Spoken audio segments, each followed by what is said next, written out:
right?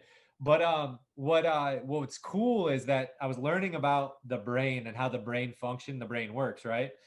And a lot of people, in me as well, I struggle like with a level of anxiety. Like I'm real anxious. Like I want constantly want the next thing, and or I think I need to get stuff done all the time. Like oh, like I need to help out this part, or I need to like my manager. How do I help her out here? Like, and your mind's always turning, right?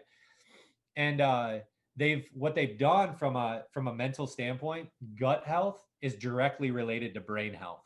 So there's different forms of chemicals that release in the brain, right? So you have like serotonin, which is the sleeping drug. You have a dopamine, which is like the kind of the euphoria drug that's built up.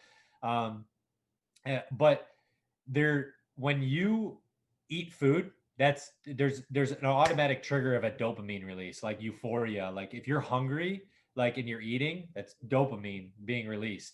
But if you're doing something when you're eating, like looking at the phone, or like if I was eating and like listen to a podcast, or whatever I'm doing, you're not present with your food, and you're creating anxiety in your gut, which is then neurologically going to be like go directly to your brain, right? To get everything is stemmed from that, from your central nervous system.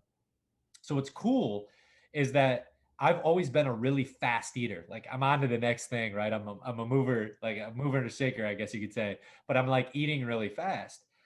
And I found over the past 2 weeks, I learned this from Jim Kwik, right? From one of his podcasts, is that you should chew as many times as possible before you eat.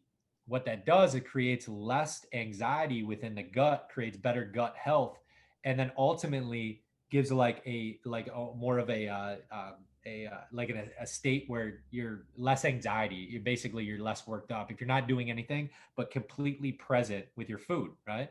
Um, Everyone needs food. You're talking about food, like you just can't like stop eating, right? You need that as a central part of life. So when I'm eating, right? So the past 2 weeks, this is just one small action that I've taken, to not like build up less anxiety, feel like I need to go, go, go, go, is I'm like a present with my food, right? And I'll chew at least I like 5, 10 times. Like usually my food was like gone within seconds. Like I'm like eating and then done, right? But like I'm actually physically enjoying my food, getting that hit of dopamine, and like being it's almost like therapeutic, right? Like I'm actually treating it like almost a meditation.